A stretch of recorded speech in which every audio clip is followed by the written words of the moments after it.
모처럼 거실에서 쉬고 있던 남편이 청소하는 부인의 엉덩이를 보더니 아이고 이런, 갈수록 펑퍼짐해지는군.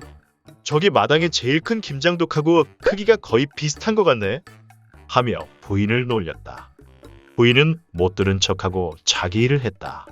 남편은 재미를 붙였는지 이번에는 줄자를 가져오더니 부인의 뒤를 재보고 장독대로 달려가 장독의 둘레를 재보고 와서는 아이고 사실이네. 당신이 이겼네. 당신이 더 커. 하면서 놀리는 것이다. 그날 밤 남편은 평상시대로 찝쩍거리기 시작했다. 그랬더니 부인이 옆으로 휙 돌아 누우며 하는 말. 시들어 빠진 총각김치 하나 담자고 이 큰 김장독을 열 수는 없지요.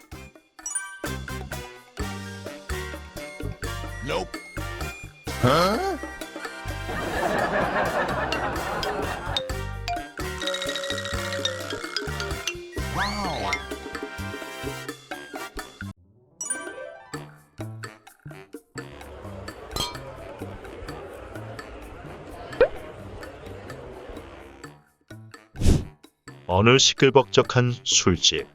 그곳의 주인이 재미난 생각을 했다. 그것은 가장 적나라한 물고기 이름을 대면 하루 술값을 공짜로 해주겠다고 한 것이다. 그 말을 들은 손님들은 눈이 번쩍 뜨여 머리를 굴리기 시작했다. 먼저 한 사람이 손을 들고 말했다. 그러자 또 다른 사람이 말했다. 꺼. 그러자 웅성웅성한 그곳에서 조용히 있던 한 여자가 일어서서는 당돌하게 말했다. 오늘 나 꺼.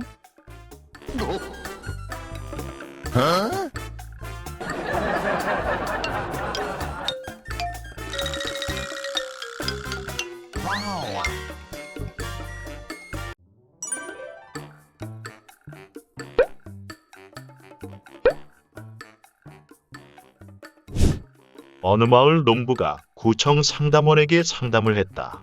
젊은 여자랑 살려니까 힘들어요.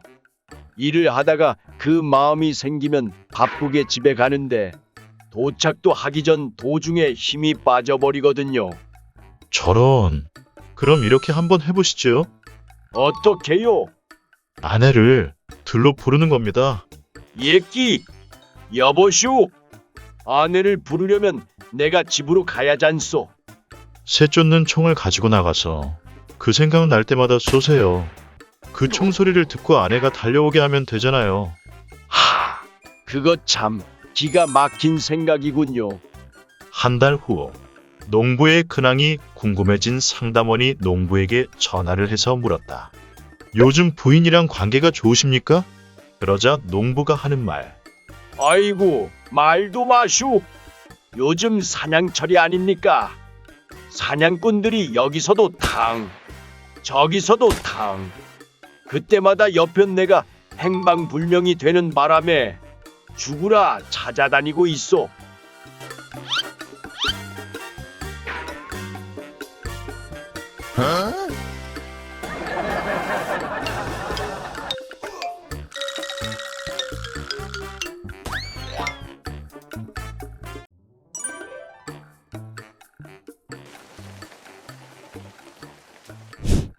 한 여자의 텃밭에서 탐스러운 야채들이 익어가고 있었다.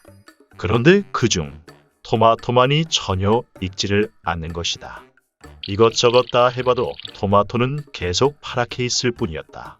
그래서 여자는 이웃집 아줌마에게 가서 물어보았다. 어머, 이 집 토마토는 아주 잘 익었네. 우리 집 토마토는 글쎄 아직도 파랗지 뭐예요? 어떻게 해야 할지 모르겠어요. 조금 웃기는 이야기지만 내게 방법이 하나 있는데 한번 해볼래요? 오늘 밤엔 금음이라 달이 없을 거예요. 어두워지면 야채밭에 나가서 탈의를 해요.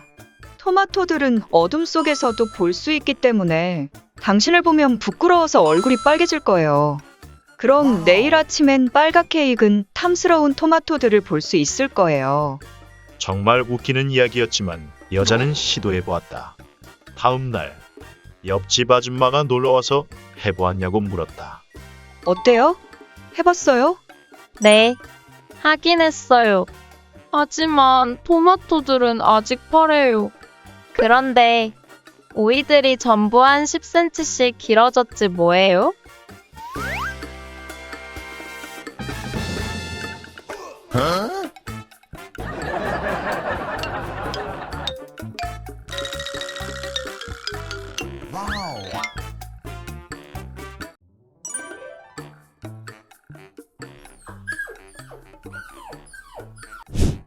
요즘은 주인의 말귀를 알아듣는 개들도 덜어 있는 것 같다. 평소에 바람기가 쬐끔 있는 아내를 두고 멀리 출장을 가야 하는 남편 심정은 불안하기 짝이 없는데 국리 끝에 기르는 개에게 부탁을 하기로 했다. 내가 출장 가서 전화를 할 테니 맞으면 멍, 틀리면 멍멍해다오. 그렇게 출장을 간 남편. 개운하지 못한 마음으로 출장지에 도착해서 개에게 전화를 걸었다. 아줌마 집에 있어? 혼자 있어? 남자랑 같이 있어? 그럼 지금 뭐 하고 있어? 그러자 기르는 개가 내는 소리.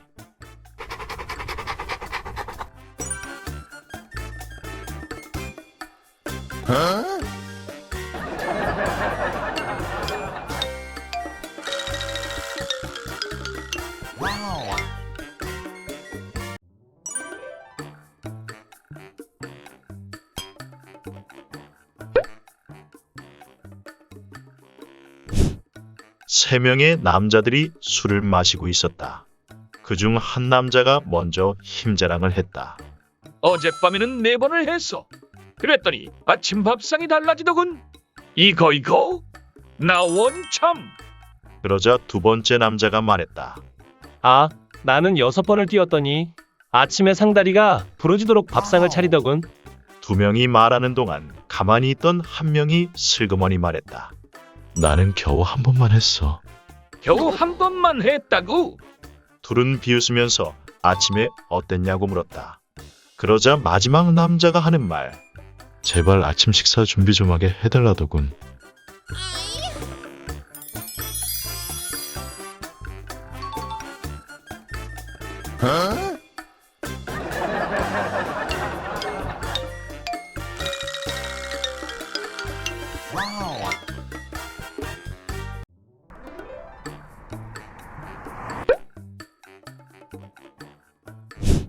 어느 사이좋은 신혼부부가 있었다. 신랑은 색시가 좋아서 항상 점심을 집에서 먹었다. 첫날에 색시가 맛있게 상을 차려놓고 기다렸는데 신랑은 밥은 먹지 않고 그것만 하고 갔다. 둘째 날, 색시는 정성껏 밥상을 차려놓고 기다렸다. 그런데 그날도 역시 밥은 먹지 않고 그것만 하고 갔다. 그리고 셋째 날, 신랑이 점심을 먹으려고 집으로 오니 색시가 계단 난간에 올라타고 쭉 내려오는 걸 반복하는 게 아닌가. 궁금해진 신랑은 색시에게 물었다. 색시야, 도대체 뭐 하는 거야? 그러자 색시가 하는 말. 자기 점심 데우고 있는 거야.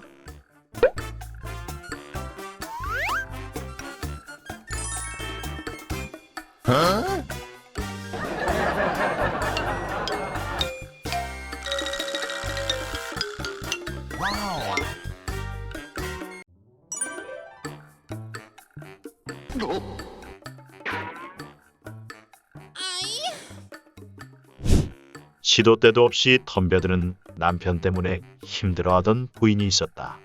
어느 날 까마귀 고기를 먹으면 기억력이 떨어진다는 말을 들은 부인이 어렵사리 까마귀 고기를 구하여 남편에게 먹였다. 기억력이 떨어지면 그 생각도 까맣게 잊어버릴 테니 말이다. 부인은 모처럼 한시름 놓을 수 있다는 기대에 부풀어 있었다. 그러나 부인의 그런 기대는 반나절이 채 안 되어 산산조각이 나고 말았다. 남편은 그 생각을 까맣게 잊어버리기는커녕 오히려 그전보다 더 급심하게 덤벼들고 있었다. 해도 너무하잖아요. 오늘 벌써 몇 번째예요? 부인은 기진맥진하여 까무러칠 지경이었다.